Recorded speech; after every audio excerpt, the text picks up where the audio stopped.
अस्सलामु अलैकुम वरहमतुल्लाहि वबरकातुहू। साथियों, हमारे पास डॉक्टर मेहताब साहब तशरीफ़ रखते हैं। हम एक बहुत जो हमारे समाज का एक अलविया है कि मर्द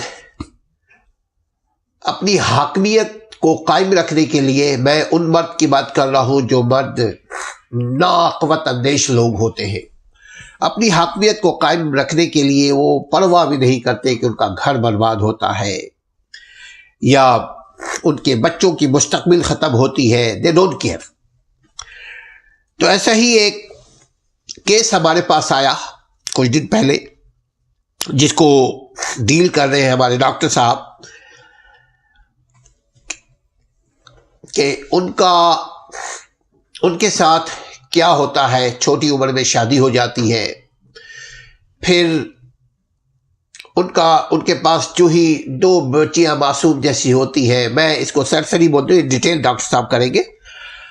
छोटी उम्र में शादी होती है, बच्चियां छोटी होती है, शौहर तलाक दे देता है, उस औरत को पता भी नहीं होता, औरत घरेलू होती है, पता भी नहीं होता, और फिर वो औरत परेशान होती है बच्चों के लिए। फिर एक प्रोसेस के बाद फिर वो औरत वहाँ से निकलती है, निकल कर फिर वो अल्लाह ने उसको फिर एक मौका देता है, उसके घर वालों ने की प्रेशर से, या औरत कोई समाज में तन्हा नहीं रह सकती, मर्द रह भी लेता है, औरत नहीं रह सकती। फिर वो दूसरी शादी करती है। अनफॉर्चुनेटली दूसरा शौहर होता है, वो साइकोलॉजिकल डिफेक्ट होता है उसमें, वो थोड़ा सा एबनॉर्मल है। वो जो उसके साथ जुल्म कर रहा होता है, वो भी डॉक्टर साहब अपनी जुबानी बताएंगे। फिर वहां से भी थ्रू लॉ इन्फोर्समेंट और थ्रू अदलिया फिर वो डिसॉल्व हो जाती है दूसरी शादी, चूंकि वो बंदा क्रिमिनल भी था। अब वो औरत अपने दो मासूम पहले शौहर से बच्चियां, वो अब बड़ी भी हो रही है, और छोटी बच्ची किस तरह से दो बच्चियों से मिलना चाहती है, और ये बच्ची को तन्हा कैसे टेक केयर करती है, कैसे परवरिश करती है, इसकी बात। तो इससे कंप्लीट आगाही के लिए इंशाल्लाह ताला हम डॉक्टर साहब से रिव्यू करते हैं। डॉक्टर साहब अस्सलाम वालेकुम। वालेकुम अस्सलाम वरहमतुल्लाहि वबरकातुहू। Thank you very much. Aslam भाई ने जो ये सामने आपके ज़िक्र किया है, दरअसल ये सिलसिला 2016 से ये तकरीबन 3 सालों पर मुबनी है, बल्कि 16, 17, 18, 19 3 साल गुजर गए, and I am still following this as a case. ठीक है, इसमें मामला ये हुआ कि मुझे जब पता चला कि एक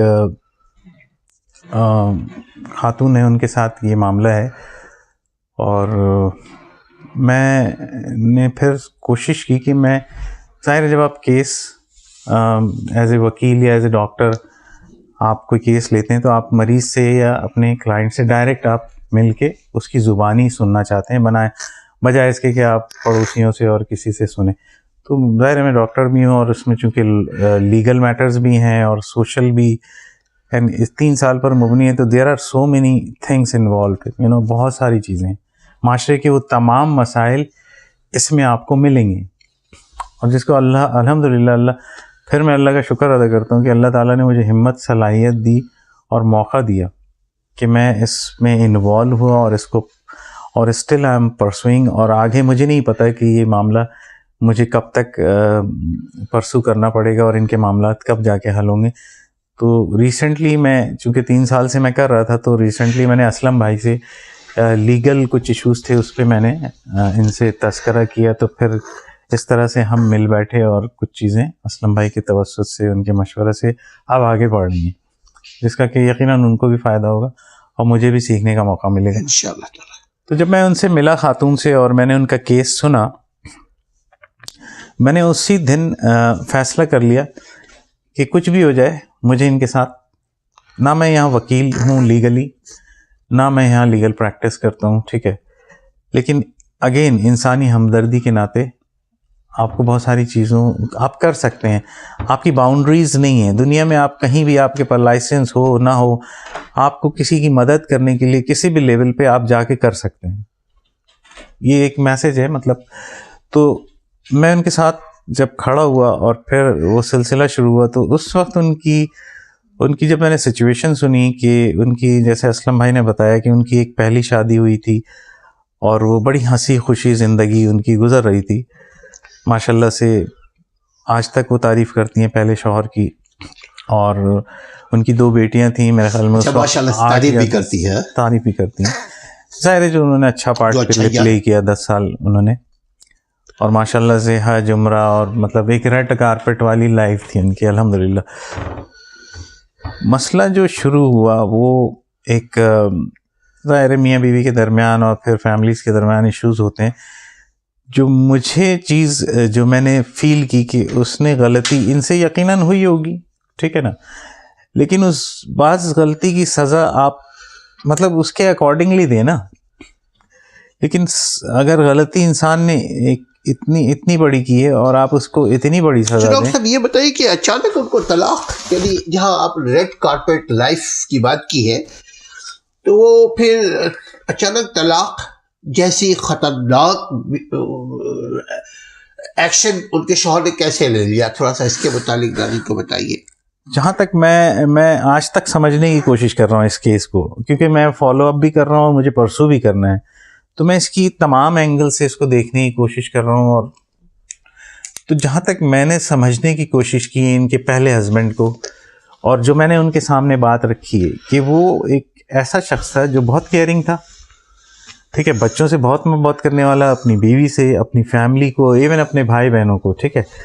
लेकिन किसी स्टेज पे उसको ये महसूस हुआ, जिसका इनकी बात चीज़ें सुन के मुझे अंदाज़ा हुआ और मैंने इनको बताया है कि वो प्रॉब्लम शुरू हो गई थी। अगर वो आपको बता रहा था कि ऐसा ऐसा ना करें, आप उसको समझ नहीं पाए, आप उसको एज ए नॉर्मल वाइफ ही, चूँकि 10 साल की जब शादी रिलेशन में आदमी रह जाता है तो वो टेक इट फॉर ग्रांटेड ले रहा होता है ना, इजी ले रहा होता है कि हाँ यार ये रोज़मर्रा की चीज़ें हैं। लेकिन वो शख्स बड़ा पिकी था और बड़ा मतलब वो जाहिर नहीं करने वाले बाज़ लोग होते हैं और अंदर जमा करके एक फ़ैसले पर पहुंच जाते हैं, लेकिन आपको पता नहीं चल पाता।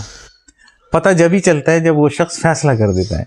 तो मैं इस शख्स को इसी तरह समझा कि ये जमा होती नहीं चीज़ें, पाइलअप होती नहीं, और एक वक्त आया कि उन्होंने इनको भेजा अपने मुल्क यहाँ से, यानी जहाँ वो रहते थे, अपने घर भेजा ये कह के कि मैं बच्चियों को लेके आ रहा हूँ। और जब वो चली गई तो जो उसने गलत किया, मामला तो और भी ख़राब हुए होंगे, मैं इन शॉर्ट बता रहा हूँ, ज़ाहिर उसमें लीगल मैटर्स हुए हैं, उसमें कोर्ट के केसेस हैं, कोर्ट के इशूज़ हैं, वकील इन्वॉल्व हुए, बहुत सारे लोग, फैमिलीज़ इन्वॉल्व हुए। लेकिन मैं शॉर्ट बता रहा हूँ कि जब वो गई वो वहाँ और ये कहा इन्होंने कि मैं 2 बच्चियों को लेके आऊँगा ना, यानी शौहर ने पहले बेबी को अकेले बच्चों को भेज दिया घर, यानी कि वाइफ को भेज दिया, ठीक है, बच्चों के साथ। वो फैमिली इश्यूज थे, उनकी वालदा की तबीयत ख़राब, उनके फिर वो उसमें इन्वॉल्व हो गए, उनका इंतकाल हो गया। तो फिर जब 2 साल का वक्त उन्होंने अकेले गुजारा तो उन्होंने उस अरसे में महसूस करना शुरू किया, लोगों ने बोलना शुरू किया शायद ये मामला इस तरफ जा रहा है, रिश्ते के इख्तिताम की तरफ।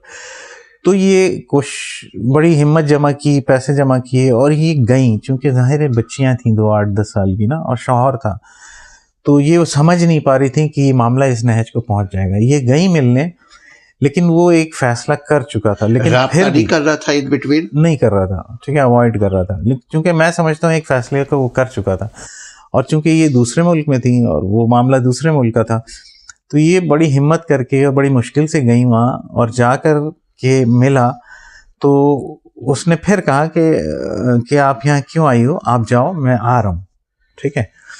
तो ये कुछ नहीं कर सके। के शौहर ने कहा क्या आप जाओ, जब वो देखा कि अरे अचानक 2 साल के बाद मेरी बीवी यहाँ कैसे आ गई, हाँ, तो इस चीज़ ने शायद उसके गुस्से को और इजाफा कर दिया हो, तो लोगों ने और मशवरा दिया हो, देखा ये तो अब तुम्हारे बच्चे भी चले जाएंगे और तुम तो रोड पे आ जाओगे। तो शायद वो फैसला इतना स्लोली कर रहा हो, उसमें थोड़ा सा उसमें फास्ट ट्रैक पे आ गया, और फिर उसने फिर भेज दिया इनको। और जब ये दोबारा गई तो फिर ये आ करके इसने साथ साथ डिवोर्स भेज दिया, ठीक है। अब बाय डाक भेजा या इन पर्सन आकर के? नहीं, वो बाकायदा वहां पे भेजा और फिर वकील के थ्रू और कोर्ट के थ्रू सारी डिवोर्स हो गई। हाँ, डिवोर्स खुद भी आया भी होगा। ठीक है, आकर के उसने जाहिर डॉक्यूमेंट साइन भी करने होते हैं, तो इंडिया की सारी मतलब पाकिस्तान जहाँ वो रहती थी तो वो सारा कोर्ट के थ्रू सारी चीजें कर दी, उसने डिवोर्स दे दिया। ठीक है ना। अब जब ये हो जाता है और जब वो जा रही थी, जब वो भेज रहा था, वहां गई थी मिलने शौहर और बच्चियों से, तो वो बच्चियां 8-10 साल की थी, तो वो रोक रही थी कि हमारी माँ को नहीं जाने दें और बाप से रो करके कह रही थी।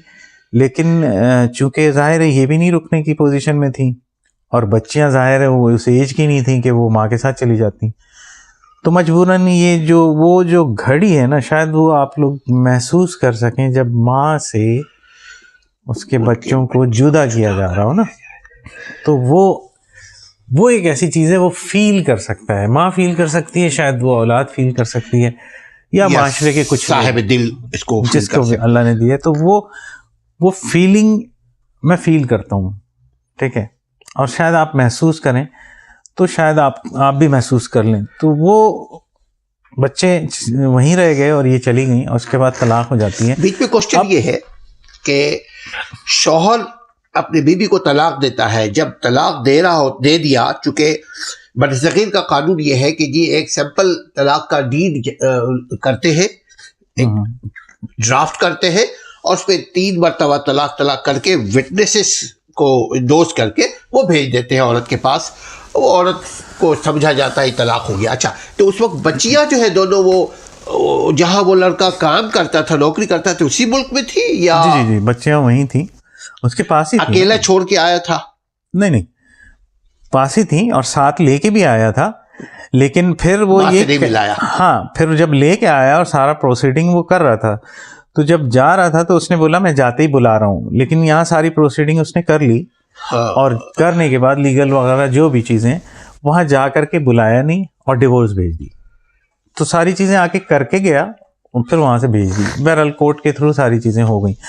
अब जब इनके साथ ये मामला हुआ तो जाहिर सी बात है, एक औरत जिसको मैं यहाँ पर मसला ये है कि जो नोट करने वाली बात है असलम भाई, वो ये कि आप अगर एक शौहर की हैसियत से आप किसी से नहीं बन रही बीवी से, आपके दीन भी कहता है और दुनिया भी इजाज़त देती है, आप अलहदा हो जाओ, बजाय इसके कि लड़ के रहो।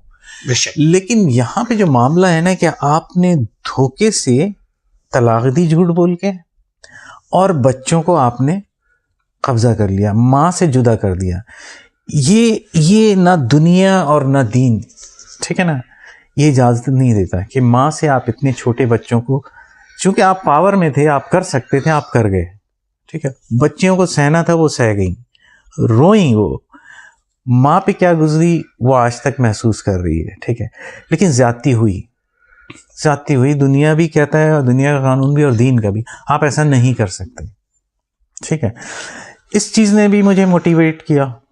डॉक्टर साहब, ये आप नहीं समझते सबसे ज़्यादा इस बीवी को तो के साथ ज्यादती हुई, लेकिन 2 मासूम बच्चियों के साथ बहुत ज़्यादा ज्यादती हुई, चूँकि तन्हा फादर की 2 बच्चियों की परवरिश माँ के बगैर सही तरीके से नहीं कर सकता। आपका ये सवाल बिल्कुल वजह है असलम भाई, लेकिन मैं बताऊं, मैंने इस 3 साल पर वहीं थे, मैंने हर चीज़ पर रिसर्च किया है। ठीक है, और मैं जिस नतीजे पर पहुंचा हूं वो ये कि वो शौहर जब एक इंतहा पे पहुंच जाए और वो ये सोचे कि माँ का इन बच्चों के साथ रहना ज़्यादा नुकसानदेह है, ये उसके एंड पे बात कर रहा हूँ, शौहर के जी, तो शौहर ने मुनासिब ये समझा कि इन बच्चियों की परवरिश मैं खुद करूँगा, माँ रहेगी तो इनको नुकसान पहुँचेगा। तो ये उसका फैसला था जो कि 1 साइडेड था। ठीक है, वो सही हो सकता है अपने तौर पर, लेकिन क्या माँ के एंड पे आप आके सोचो कि यह फैसला सही था, या माशरे के एंड पे, या कानून के, दीन के और दुनिया के कानून पे? नहीं, ये फैसला सही नहीं था, ये उसका अपना फैसला था, उसके इख्तियार में था, वो कर गया। और बात ये कि बच्चों को परवरिश तो वो तो फिर जाहिर है पैसे वाला था, तो हर चीज़ हो जाती है पैसे से, आपके घर में बुआ भी आ जाती है, माँ भी मिल जाती है, सब हो जाता है। लेकिन ये उसने गलत किया। ठीक है ना, उसकी नज़र में वो सही था कि ये बच्चों को ऐसी माँ से जिससे मेरी नहीं बन रही है और ये माँ नुकसानदेह होगी, नो डाउट कि आज जब मैं उन बच्चियों को 18-20 साल की हो गई हैं, जब मैंने देखा उनको, मतलब पर्सनली नहीं, मैं सिर्फ पिक्चर देख पाया, तो मुझे अंदाज़ा लगा लिया, मैंने बैकग्राउंड, चूँकि मैं सारी चीज़ें रिलेट करता हूँ और सोचता हूँ, तो मुझे अंदाज़ा लगा लिया। और जहाँ वो पढ़ रही हैं माशाल्लाह से बहुत अच्छी तरबियत की उन्होंने।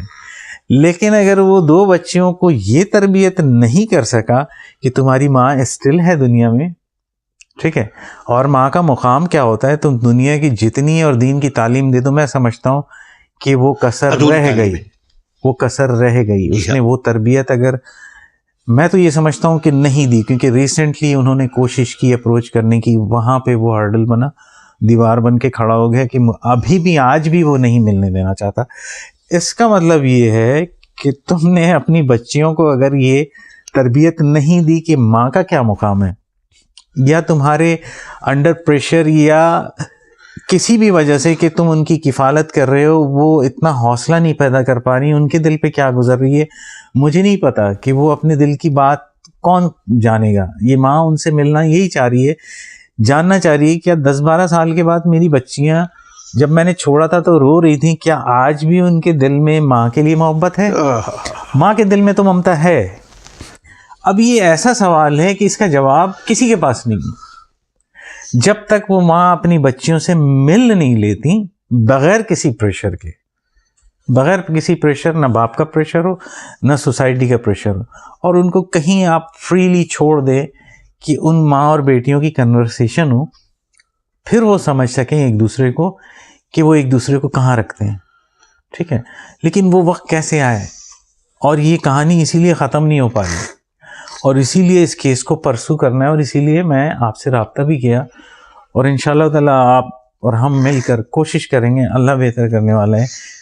मेरी सिर्फ ख्वाहिश ये है कि वो माँ और बच्चियों की वो सिटिंग हो जाए एक दफ़ा, आधे घंटे की हो जाए, ठीक है ना, ताकि इस माँ की ममता को पता चल जाए, जो कि ये कहती है कि अगर बच्चियाँ ने मुझे अपनी ज़िंदगी से हटा दिया है, मुझे उनकी ज़ुबानी सुनना है, ठीक है। अब ये मसला कैसे हल हो, तो इसलिए ये कहानी तो चलती रहेगी।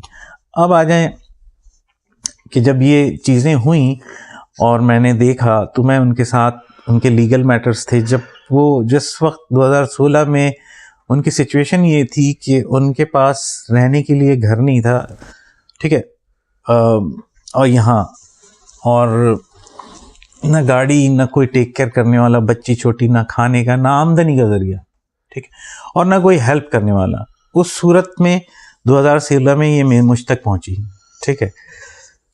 फिर मैंने फैसला किया कि मैं इनके साथ खड़ा रहूँगा, अल्लाह ने जब तक मुझे हौसला दिया और ताकत दी, ठीक है। और अल्हम्दुलिल्लाह 3 साल गुजर गए और मैं आज तक खड़ा हूँ, ठीक है। लेकिन इन 3 सालों में कितनी मेहनत मुझे करनी पड़ी और उनको करनी पड़ी, ठीक है, परदेश में।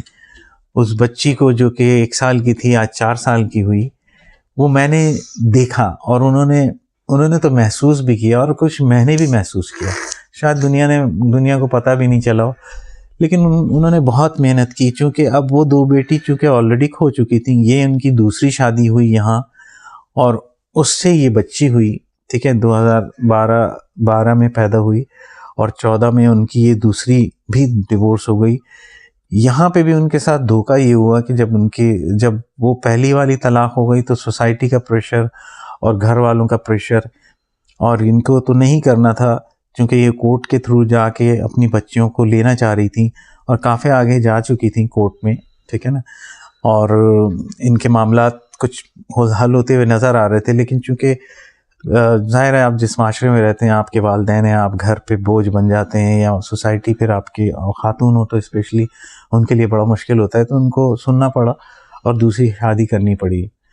शादी जब इन्होंने की तो डे 1 से इनको महसूस हो गया कि ये गलत शादी हो गई है, क्योंकि ज़ाहिर है अब ज़बरदस्ती वाली शादी थी, ऐसा कि जैसे आप अपने सर से बोझ उतार रहे हैं। जिससे शादी हुई वो आप कह रहे थे कि वो क्रिमिनल भी है, और वो तो बाद में पता चला। लेकिन मैं कह रहा हूँ कि जब दूसरी शादी होती है ना लड़की की, और घर पे जाके बैठ जाती है, ये हमारे माशरे का अलमिया है कि वो फिर बेटी बोझ बन के रह जाती है। ये इन जनरल बात कर रहा हूँ, ठीक है। और फिर वालिदैन का प्रेशर और सोसाइटी का प्रेशर होता है कि उसको तो पहली शादी की नाकामी के ताने सारी ज़िंदगी सुनने हैं, ठीक है, चाहे गलती उसकी उसमें थोड़ी सी क्यों ना हो।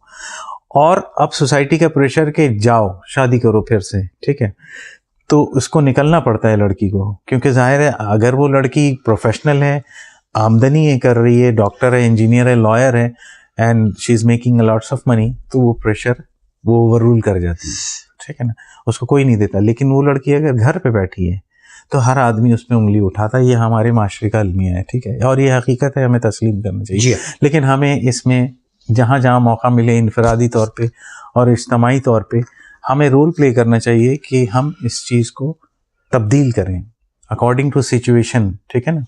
ये तमाम वालिदैन के लिए भी है, भाई बहनों के लिए भी है, और माशरे के लिए भी है, और सोसाइटी में आप जैसे लोग, हम जैसे लोग, कि हमें स्टैंड करना चाहिए अकॉर्डिंग टू सिचुएशन। बहरहाल वो मजबूरन उनको शादी करनी पड़ी, और शादी चूँकि ज़बरदस्ती की थी, बोझ उतारने वाली थी, तो किसी ने इन्वेस्टिगेशन भी नहीं की।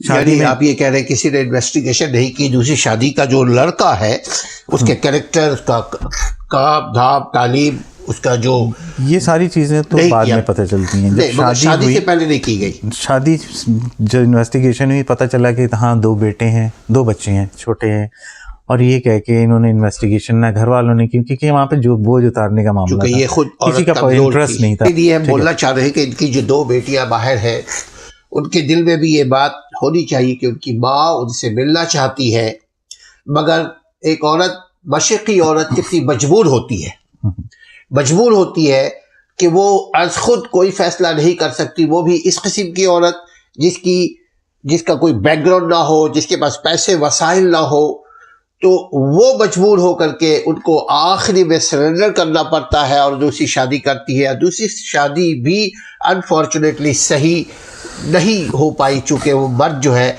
ये बात भी क्लियर करते चले कि मर्द जो है वो क्रिमिनल रैकेट था। आप ये फरमा रहे थे, खातून से भी जो हमारी बात हुई, ये बात हो रही थी कि जब बाद में इन्वेस्टिगेट किया तो पता लगा वो तो ऑलरेडी पुलिस का वांटेड था, वो उसके बेशुमार क्राइम्स उसने कमिट किए हुए थे उसने।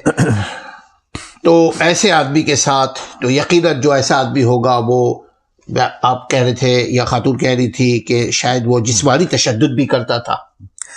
मैं थोड़ा सा इसमें, आप बहुत आगे चले गए, मैं थोड़ा सा बताता हूँ, क्लियर हो जाएगी कि जब दूसरी शादी हुई तो जब इन्वेस्टिगेशन नहीं हुई और 2 बच्चों का कह के 4 बच्चे निकले, और ये सारी चीज़ें नहीं पता थी। जब आप इन्वेस्टिगेशन नहीं करते हैं तो अंधेरे में आपने तीर चलाया, ठीक है ना। तो इनके ऊपर शादी के बाद हकीकत वाज़े होनी शुरू हुई।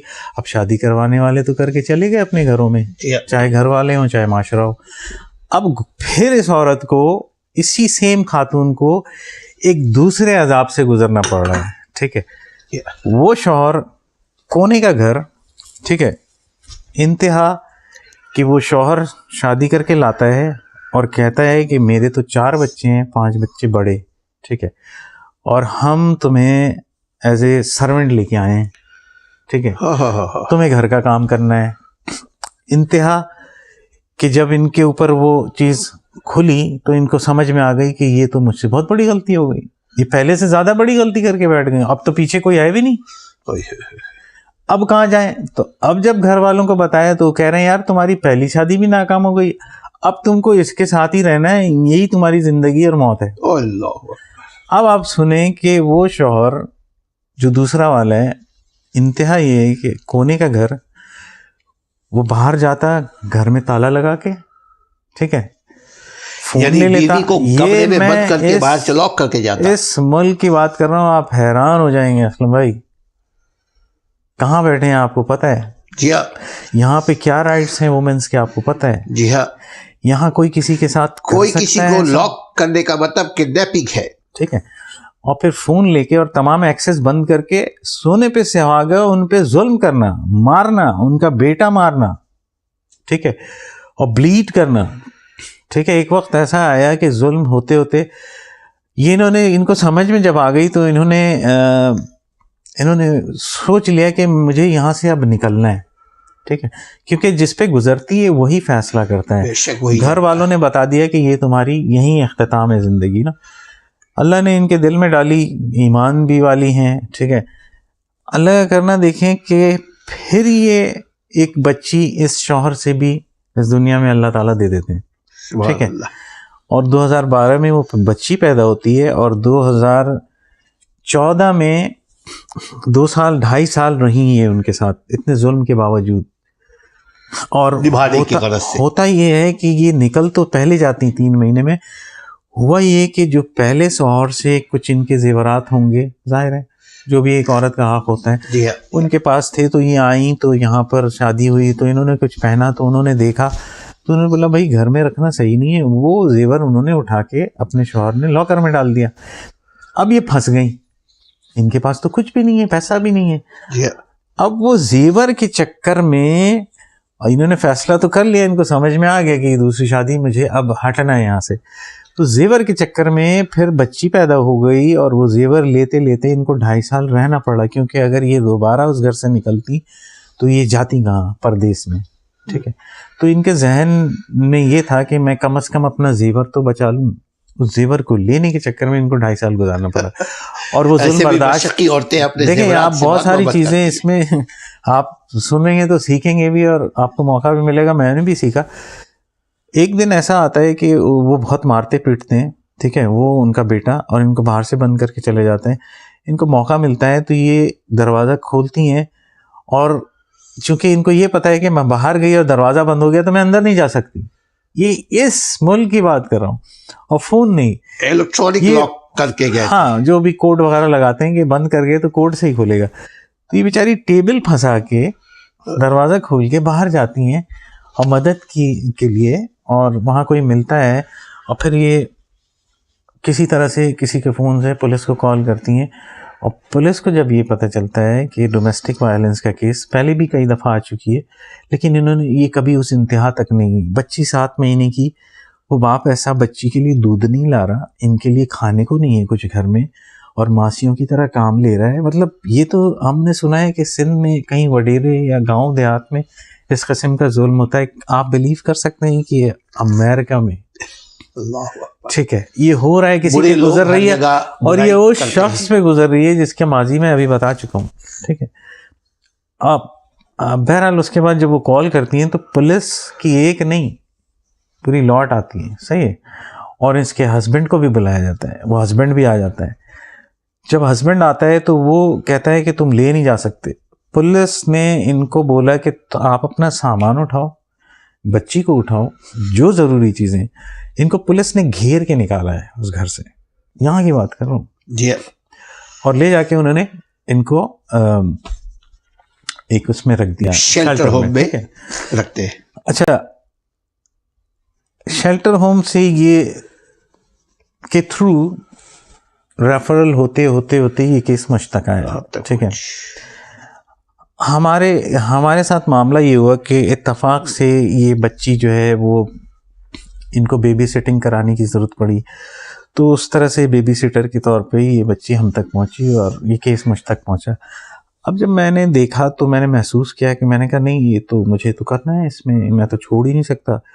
तो वो बच्ची 7 महीने की थी, तो आई हैव गॉन थ्रू 3 साल की उस पर मुहित है असलम भाई, रोज़ और फिर महीने और साल कैसे गुजरे और मैंने क्या क्या किया, मुझे नहीं पता कि मुझे वो सारी चीज़ें इतना, लेकिन मुख्तसर मैं बताता हूँ कि जब ये मैंने देखा तो ना इनके पास रहने की जगह, शेल्टर से उठी, ठीक है, लोगों ने जिन्होंने मदद करनी थी, अल्लाह ताला ने कुछ लोगों को इसमें डाला, इनकी हेल्प होती गई, वो तो सब कर कर के निकल गए, ठीक है ना, जिसका जहाँ तक साथ देना था। लेकिन मैं आज तक खड़ा हूँ, ठीक है, और इनके रहने का मसला, फिर खाने का, फिर जॉब का मसला, फिर बच्ची का, फिर शिकागो जैसे वेदर में, ठीक है ना, बसों के लिए खड़ा रहना, आप 5 मिनट ज़रा खड़े होके तो देख लें, ठीक है ना। फिर ये बस स्टॉप पे उस छोटी बच्ची को जिसके पास कुछ नहीं होता, आप महसूस नहीं कर सकते जब तक आपको ना वो चुभन नहीं, वो तकलीफ से आप गुजरे नहीं। आप फील तो शायद कर सकते हैं लेकिन महसूस नहीं कर सकते उस तरह से तकलीफ। तो वो उस तकलीफ से गुजरती थी तो मैं महसूस करता था, और मैं बहुत सारे मौके पर मैं साथ देता चला गया, चाहे वो ड्राइविंग का मामला हो, इनकी जॉब का मामला हो, इनका लीगल इश्यूज़ का मामला हो। मतलब ऐसा भी होता था कि मैं फ़ोन पे होता था, इनकी अटर्नी दूसरे लाइन पे होती थी, ये मुझे रखती थी, सोशल वर्कर होती थी, दूसरे लाइन पे मैं होता था ताकि उनकी गाइड कर सके। ऑल द टाइम असलम भाई। नहीं, वजह ये कि उनकी गाइडेंस के लिए, क्योंकि वो नई आई थी ना, यहाँ के निज़ाम का नहीं पता, यहाँ के सिस्टम का नहीं पता, और वो तो एक अलग सिनेरियो में थी जो पहली शादी थी, ये तो एक डिफरेंट मामला, मुल्क ऐसा, कानून का नहीं पता, अकेली, मदद करने वाले नहीं, ठीक है ना। तो मुझे वो रखती थी, शी फील कंफर्टेबल, उनको ये एहसास था कि यार ये मेरे साथ ही रहे ना। तो हर वक्त जब भी कॉल आती थी मुझे चीज़ें, और फिर मैं उनको अटर्नीज़ को और सोशल वर्कर को और सारी चीज़ें और कोर्ट के मैटर्स को देखता भी रहा और उनको एडवाइसेस भी देता रहा, और वो माशाल्लाह से करती भी थी, और अल्लाह ताला ने उनके मामला बेहतर करते चले गए। सिर्फ ड्राइविंग सिखाने में असलम भाई उनको उस जैसी परेशान खातून को जो हमारे माशरे की हो, ठीक है, और जो पर्दा करने वाली हो, ठीक है ना, माशाल्लाह से, उसके लिए ड्राइविंग इतने स्ट्रेस से सीखना इतना आसान नहीं है। यानी कि जिस ड्राइविंग इंस्टीट्यूट में पैसे दिया उसने भगा दिया, उसने बोला 1 हफ्ते के बाद मैं नहीं सिखा सकती, तुम सीख ही नहीं सकती, उसने भगा दिया। बहरहाल जब मुझे इन्होंने रिक्वेस्ट की किसी के ज़रिए कि ड्राइविंग सीखनी है, मेरा ना ड्राइविंग स्कूल है असलम भाई, और ये पहला केस है जो मेरी ज़िंदगी में एक खातून तो माशाल्लाह से आपने सिखाया। अब डॉक्टर साहब ये बताइए कि क्या अभी तक वो अपने वो जो 2 बच्चियां हैं पहले शौहर से, उसको याद करती है? क्यों नहीं करेंगी, माँ कभी भूल सकती है अपनी बच्चियों को। अब पिछले तो ये 15 दिन, कोई पैगाम अगर हो तो बताइए। 1 महीने से 15 दिन से पहले से उनके, अच्छा मैं उनसे जब देखता हूँ कि वो पहली बच्चियां, तो एक होता है कि सिंक्रोनाइज एक वर्ड होता है ना, कि एक चीज़ दूसरे से मैच चल रही है, हो रही है, और एक तसलसल कायम है। पहली बच्चियों में इनमें नेचुरल था। अब जो बच्ची है इसकी एज 7 महीने, जाहिर है इनकी एज तो बढ़ रही है 20 साल। अब ये जो गैप में इस बच्ची की परवरिश करना, आप समझ रहे होंगे, एक 40 साल की माँ के लिए 1 साल की बच्ची हो जाए, उसके लिए मुश्किल है बहुत, बनिस्बत एक 25 साल की बेटी, उसकी 1 साल की बच्ची हो, परवरिश करना, और ऐसे माशरे में, और जहाँ अकेली हो, ठीक है ना, जो करता है वो ही जानता है। लेकिन वो 3 महीने मुझे इनको गाड़ी सिखाने में लगी। तभी इसके साथ ही अगर इस सिलसिले में कोई अगर आ रहा हो, कोई सवाल हो, तो आप ज़रूर हमें इन्फॉर्म कीजिएगा। इसके साथ ही हमें और डॉक्टर साहब को इजाज़त दीजिए। एक नए टॉपिक के साथ इंशाल्लाह दूसरे डिश में हम हाजिर होंगे। अस्सलाम वालेकुम वरहमतुल्लाहि वबरकातुहू।